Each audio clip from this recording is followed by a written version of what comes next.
Lynn, Kenyon, live in Montana real estate. Thrilled to be here today in Bynum, Montana. Steve Skelton, homesteading family. We have 6,750 deeded acres. We have 1,379 approximately of a private lease and about 640 section of a state lease. So lots of room to roam. And look at this as your backdrop. I mean, this, and he says this isn't the prettiest part. This is just the beginning. We're starting here, go over this cattle guard here and start on the property. Several different deeds all across. It'll be on the website, all the maps, all the legals, all the water rights. What do we say? Dozens and dozens of water rights. And you did a bunch of wells just recently. Yep, just this fall. Yep. And that's just for extra water for stock. Yep. And you guys have been here how many years? 22. 22 years. So family ranch, and I mean, you couldn't get a more beautiful setting. So win-win. You can raise cattle and get the hay production, and then a setting like this, and 2 creeks. Yeah, one's a full-time creek and one is a seasonal creek. Anything else to know about the water? So Blackleaf Creek is our creek that runs year-round, and then the Gansman Creek is a seasonal creek, and that's also how we divert our irrigation water from Depuyer Creek, and that carries it down to our meadows. So that's great. And how many head do you have? How many? So we normally run, like this year we had 450 pair and 500 yearlings, and like as you can see, this pasture here is set idle. So if you do a good pasture rotation management and you get some rain, you can run a lot of animals here. If you chose not to put up the hay, you can run many, many more animals here. So great. All right, well, what we're gonna do, I mean, I want to get this the full feel. It almost feels like a cartoon. It's just so beautiful and just so peaceful. That's the Rocky Mountain front. And what we'll do is we'll start here, and then we'll get in the car and go through, and Steve can talk about different aspects as we go through, and you can really fully understand. This is a great listing. I can't even, and this will give you a feel for it, but to see it in person is just, it's unbelievable. It's beautiful. And Bynum is about 30 minutes to Showdeo, so you're in a good location, and welcome to Montana. Let's go take a look. If I may, just real quickly, I'm going to point out, please. The canyon right behind me is the Muddy Creek. The canyon to the right is the Blackleaf, and this is called the Blackleaf area, and this is a rare scenic area. We're at the end of the road ranch. There is only one other ranch up here that's full-time. That's my neighbor's, and truly a rarity to have such an area where it's very secluded, very private, very not a lot of people are knocking on your door, and it's really truly wild and beautiful here. Yeah, I mean, that's the other aspect of this. Not only can you run cattle and make some dough, you also have just over the top hunting. Yep. What do you see? Everything? Yeah, we see everything. We have record whitetail, we have mule deer seasonally, and elk year round. This is also the land of the mighty grizzly bear, and we have everything in between, antelope and you name it. So yeah, so win-win. I love it. It's beautiful. This is just, can't say enough about the beauty of it, and then you also get the productivity. So let's get in the car and take a look and see it for yourself. You can get to Forest Service. You can't. You cannot. I mean, there's an impasse to it, but there's land in between us. But this is the state land right here where these trees are, and that's the game range. So we butt right up to the game range. And that's the 640 lease. And then we have that's. Well, no, the 640 lease is school sections here and there. Like this is one right here. Okay. This is deeded right up to the game range. So, and the game range is owned by the state. We don't. Sure. That's not ours, but it's where all the hunting and everything is. So, do they have easements to go across and hunt on it? Anybody can hunt it. It's public land. So. But they don't have to go through you to get there. No. Okay, that's what I'm trying. Okay. Yeah. Got it. So this road here is the Blackleaf Road. It goes up here a mile, and it tees to the left or to the Delvos, or it winds up straight up in that canyon. And wow, it just dead ends up there. Okay. So this is ours. Ours ends right here, and this is Joe Croft's. This is ours where the fence is down. This is the stuff I said that will be refenced by springtime unless it sells ahead of time. So there's a huge spring right right there where the hill outcrops, and there's a pipe that sticks out and it just blows a bunch of water out of it all the time. So this water right here is a huge spring that's up here in the trees, quite a ways up.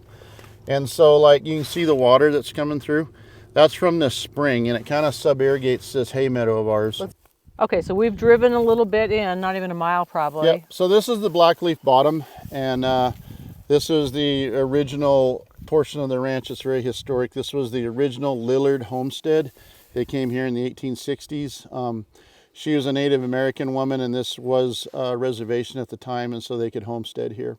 Their buildings are the old cabins and whatnot you see in the distance. But what I really wanted to share with you here is this spring runs like this all the time, even in drought. And it starts about a half mile up here. And so when we winter cows, we winter them down here in this brush. It's extremely well protected, and this water doesn't freeze because it's warm spring water and it flows. And so if you don't want to have to chop ice and whatnot, this is where you winter the cows and get them out of the bad weather and whatnot. And so it's a great place to winter your livestock down here in the blackleaf bottom. Great. And water is gold. Yeah. So that's nice. Yeah. All right, let's keep going.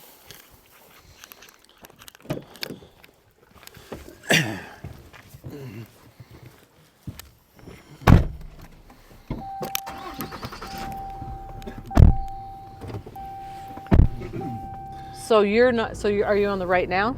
No, that's the craft. That's still place. the craft. Okay. Yeah. So did you hear that? So only on the left so far. So that's the original. That's Willard. one of them. The main house and buildings are back in there. That's the house that fell, and their barn and whatnot. And then that's kind of our using corrals over there.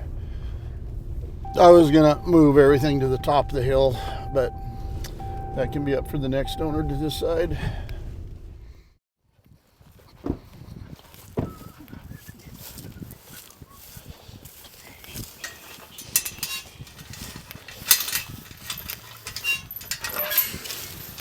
So I was looking at your old listing, Steve. It was saying 350 pairs. 350 pairs, so you've increased it? Yeah, well, I was being very, very, conservative. very, yeah. Okay.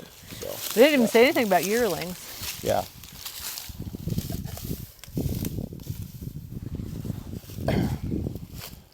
So this is the original where the Lillards homesteaded, and we're standing right in their cemetery where they were buried. As you can see, they had a lot of loss with children and whatnot, but this place is very historical. It's we think, from what I can understand, is Mr. Lillard and his wife were the absolute very first settlers in Teton County that was that had any white descent to it. So look at all this water too. Yeah, this is the Blackleaf Creek. This is, just so you know, this is January right now, as we're January 2nd as we're filming. So imagine this in June, May, green. Yep. So this is the worst time of year, and it's still just spectacular, beautiful.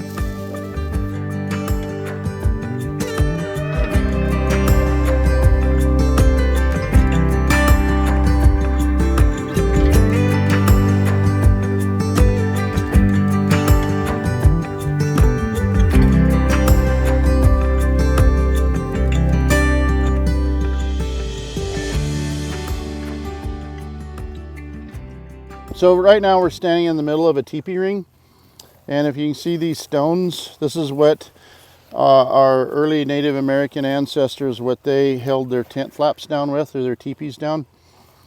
And this one, I do not see a hearthstone, but the opening was always to the east, so it'd be over here, and probably about right here, and then usually off center. Yeah, here it is. Here's the hearthstone. There's always a big flat stone. This was their fire area, and this is what they'd heat and cook off of, and they're always off center. So the living quarters was on the back side and kind of towards the front, just a little off center is where they had their fire. Steve was just saying, the archaeologist at the reservation told him that typically they had horses, but these folks had dogs. Yeah, this was pre-horse. And so there used to be about 1,000 of these teepee rings on this flat. And then if you, like anywhere there's a stone, if you see out here, was a teepee ring, but the homesteaders dug all the stones up and used for their foundations when they came here in the early 1900s. So there used to be that many, but now you're not seeing the actual ring there's itself. probably, if you really could graze the grass down and really had a good look, there's probably 50 to 100 out here if you really look. And they're kind of all over the ranch, but this was one of the main camps right here. Because it's flat and near water, I suppose. Yeah. Prime spot.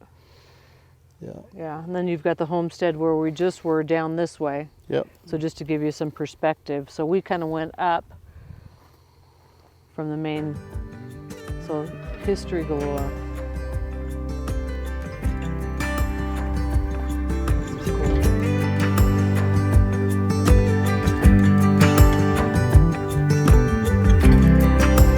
All right, let's keep going. All right.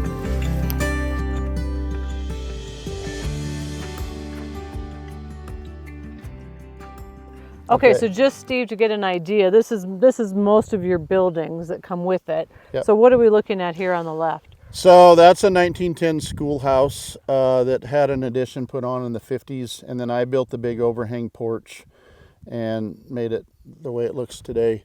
And then the cabin was built in 2005. This barn here was built 3 years ago. And then 2 years ago, we put the addition to the north on it. The original barn is 50 by 150, and then the addition is 30 by 150. So it made a very nice barn. So is this a loafing shed, or is this an yeah, that building? was actually when we had the sheep, and it was a pairing shed, that and the little shed there.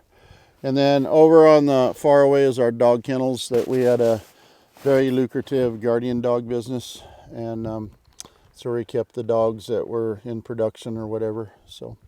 And then Quonsets too. Yeah. So this is the shop, the Quonset hut. The little Quonset hut was the old shop, and we just use as cold storage. There's a chicken coop. The grain bin we made into a kennel. We called it the Love Shack for breeding dogs. Cute. And the original round roof building down there was Brodie Smith's original Sears and Roebuck house. And it's your original modular, and he came in here right at the time after World War I think it was 1918, and homesteaded, and he had that anywhere there was a railroad catalog store, which Showdeo had one, they had a dump wagon, and so the railroad would ship in your modular house, they would load it onto the dump wagon, and then the company, Sears and Roebuck, would let you borrow it, and you'd bring it up and you'd drop it onto your location. And so that's how some of these guys did it.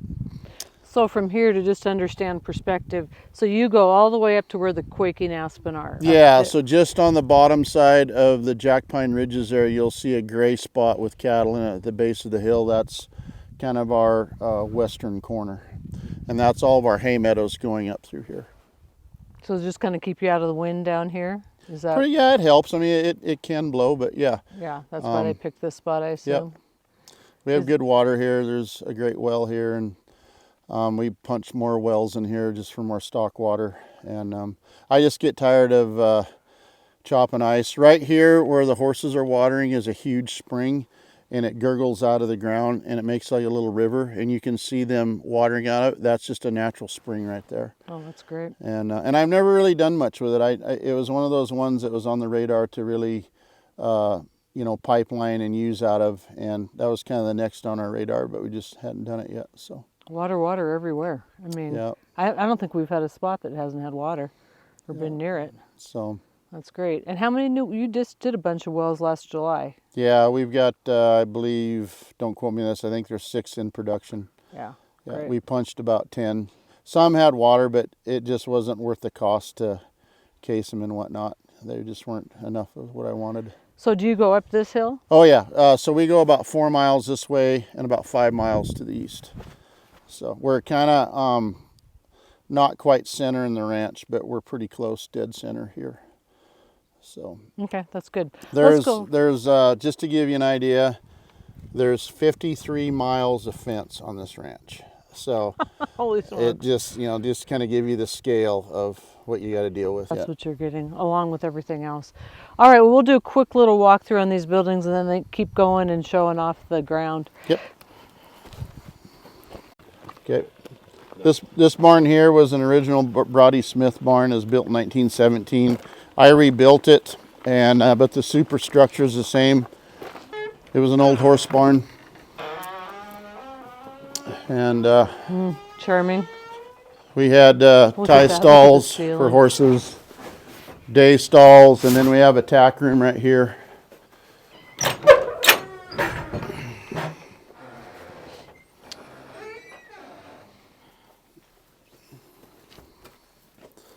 Here's the tack room.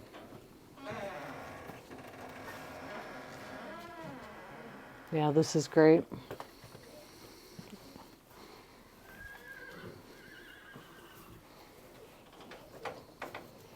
So we're right down where all the other buildings are. The new barn, just to give you perspective, the new barn, the Quonset, the other houses are all down within walking.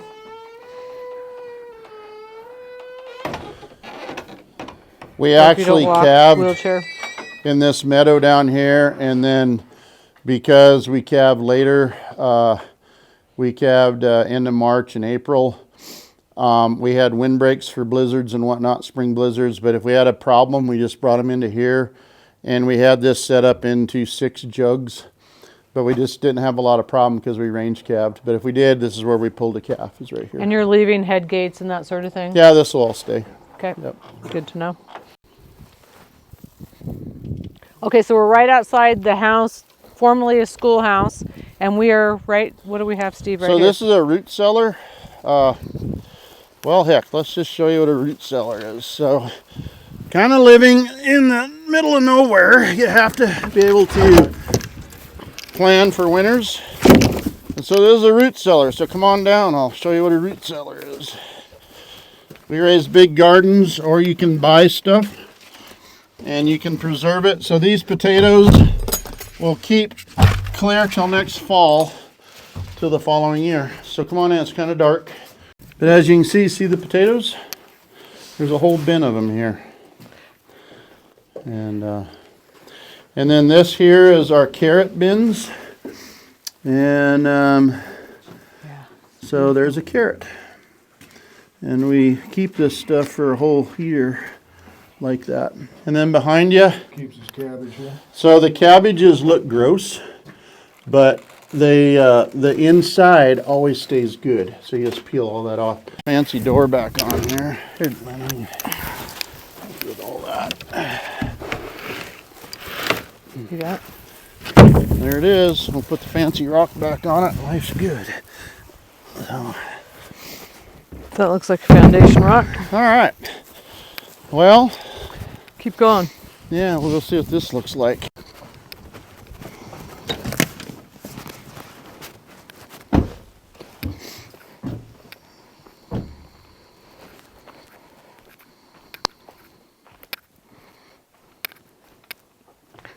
Three years old, so said? Yep. Nice. Why'd you do this? Because you were going to keep it? Yeah, we had the sheep, and actually this portion of the barn's 4 years old. That portion is 3 years old. I had to think about that, and so this is where we lambed every year, and had it for sheep. So Super we nice. had 1,500 head of sheep here at one time. Holy along smokes. with cows. What's the dimension of this? So this portion of the barn is 50 by 150, and then the lean-to is 30 by 150.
Okay, so yeah, we'll film. So this is a dinosaur rubble area, and so what you look for is you look for shard.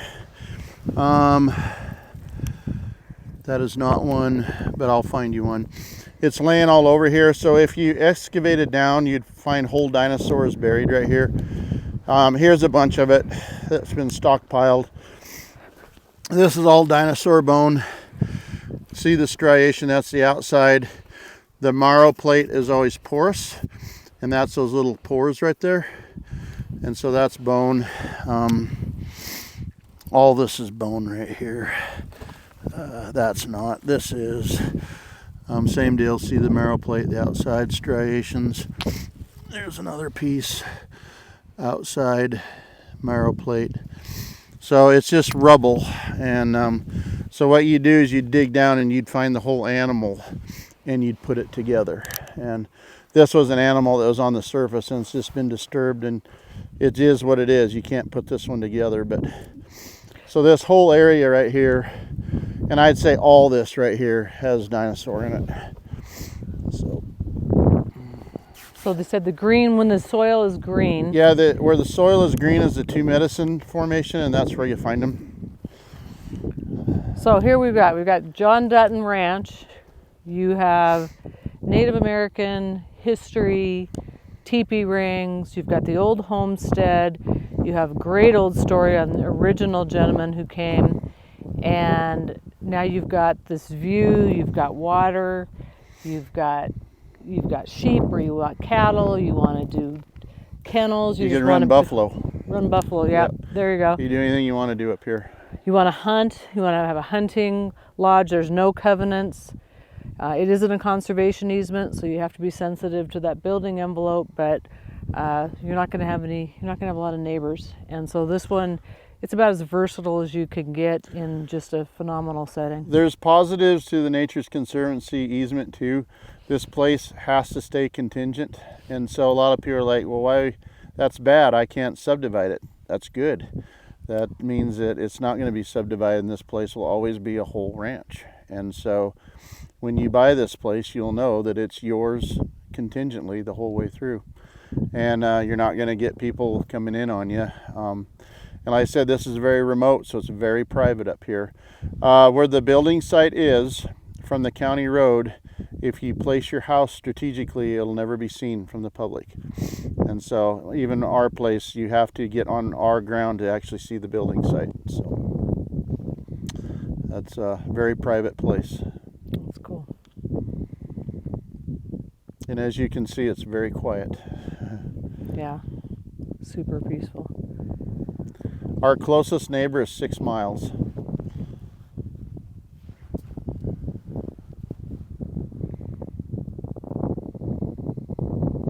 Yeah, I mean, just breathtaking. Take it in, just sit here, just got to see it in person. We are, as the crow flies, only 35 miles from Glacier National Park. So we're very close to Glacier right here. Yeah, that looks pretty cool. By road, it's about 75 miles, but like I said, as the crow flies, we're just really close.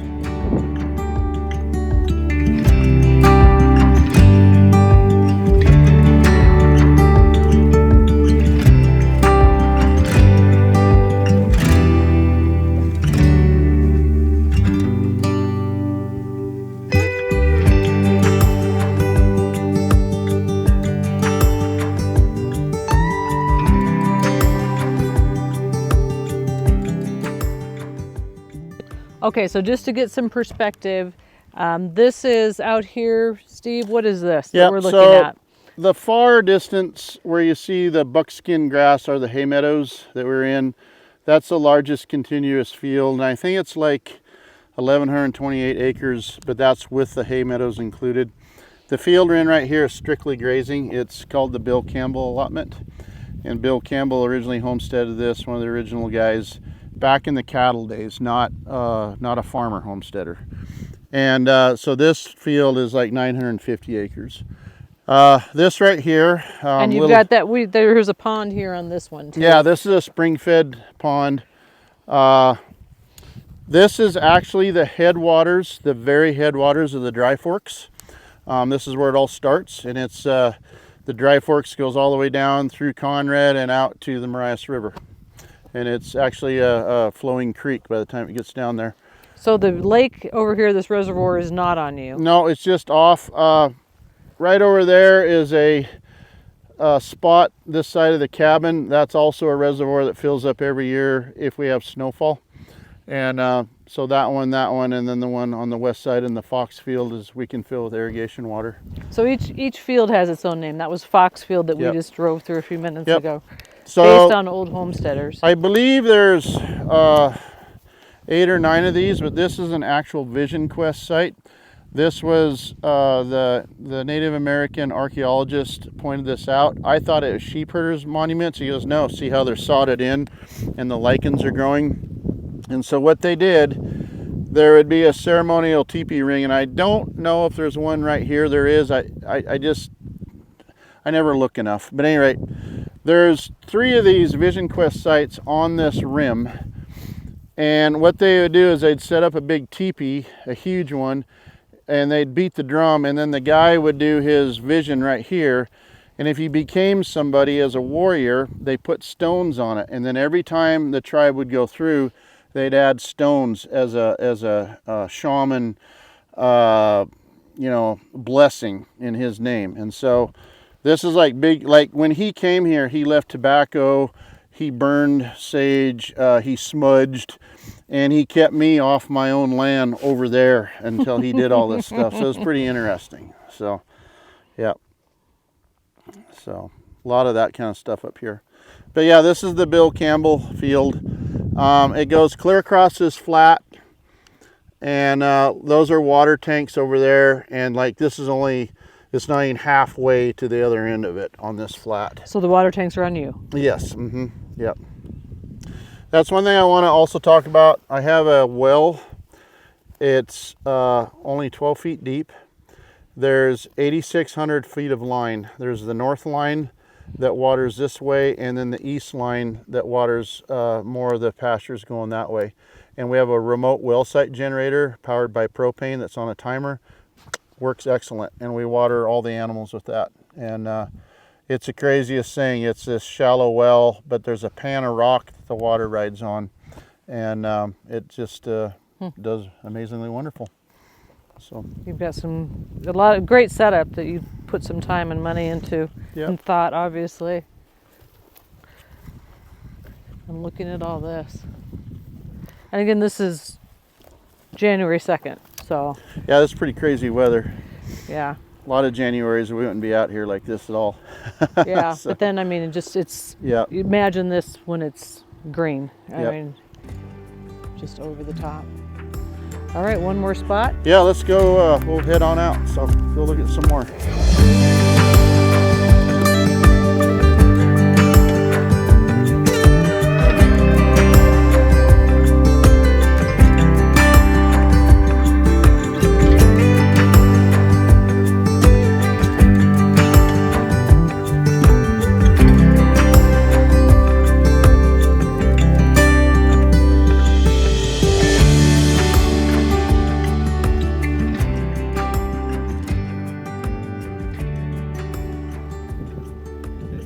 So we're near the end of the private lease here, right? Yeah. And the one thing I really want to point out that just to me is remarkable is he's got water all over, and I keep saying water, water everywhere. He's also this year, they punched a bunch of wells, several wells. Yep. If they got 5 gallons more a minute, then he cased it and got water out of it. He's got troughs all over. I think Brad was really impressed by this one over here, you said. Yeah, we have 8,600 foot of line. We have a north line and an east line. If you look down here, there's a trough right there, and then they're staged all the way through. So in a sense, almost every pasture has pumped water to it. So it's a really good deal. So we can water a lot of animals and take care of them and their needs. And then the extra wells are just security. I just wanted more water, so we just punched in more. So. You said 80 grand just for the Yep. whole system. Yep. To make it Yep. right. So yeah, and we spent I I think I have receipts about $76,000 in well drilling this summer. So, yeah. But waters, I mean, you've got it, and that makes so much sense when you've got cattle. Yep. You've got livestock going through it. So this is nice. You can see the Bynum Reservoir over here, so nice view over here. So our ranch goes about another mile and a half that direction, and then this is the east end of it. And so we haven't been on every acre, but it kind of shows you the highlights of the ranch and everything that we have here. So we're going to now go back. So just to get an idea how we're going to go out here and go around. So we'll end up over here just so you can see lots of highs and lows, lots of meadows, lots of places for your livestock, and just beauty and water and history and dinosaurs. Yep. Well, let's go. There's one more lookout I really want to get to before it gets later, and then we'll go back to the yard and we'll do some stuff there. Okay. But I want to show you this one more lookout. It's the prettiest place on the whole ranch. Oh, let's do it. Yeah.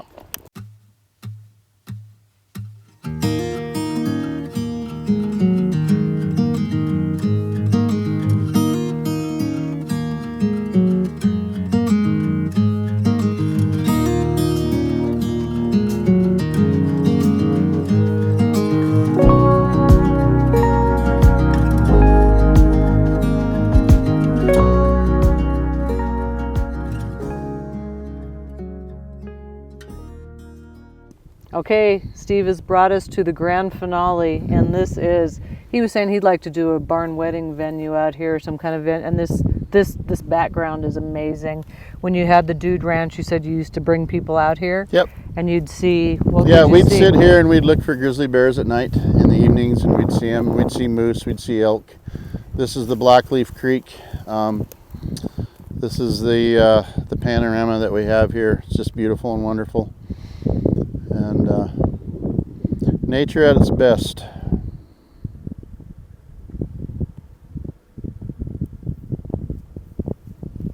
Now that is just, look at all that. Look at the water. To give you some perspective, there's the trees over here to the left in a building.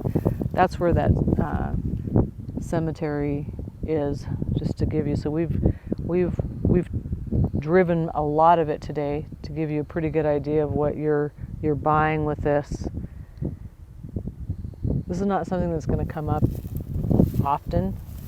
It's a rarity, and you can see it. You got a real feel for it today. Yeah, they don't make much more of the Rocky Mountain front. Yeah, look at that. I mean, you're just right there. Yeah. That's the game range right over there, and that's all public hunting.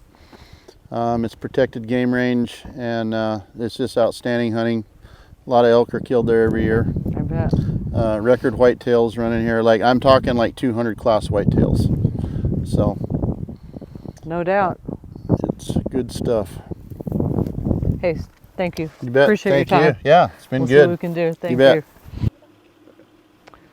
Thank you for joining us. This is just amazing. You've heard what we've got here. We've got over 6,000 deeded acreage. We have about 1,379 of a private lease, and then a section of state checkerboarded throughout. So you're buying the land. You're buying land for whatever you'd like. Steve said that it's very lucrative. Sheep are very lucrative. He has cattle now. You decide, you buy it. You can do whatever you want. So we have the land for livestock, horses, whatever. Then you've got dinosaurs. You really have real dinosaurs. We saw a little piece of them. He's never done much with them. If you're a paleontologist type person, dinosaur, then there's that. You've got history throughout. He's got more and more history if you want to hear about that. The homesteads, the people who came here years ago. There's a rock here that's 1829 on the property. So you've got 1823. You've got some just killer views. I mean, you've got a game range right here. So if that doesn't give you an idea of the hunting potential, so if you're looking for a hunting property, he had it as a dude ranch. You want to just be your private retreat. You want to be survivalist, independent living, commercial. I mean, it's just, there's so many things you can do with this, and with this backdrop and with the Rocky Mountain front right here, these kind of properties don't come up very often, and it's got the Nature Conservancy on it, so nobody's building on it. It's a killer offering, and I'd love to show it to you. So give me a call, Lynn Kenyon, live in Montana real estate. Thank you for joining us today.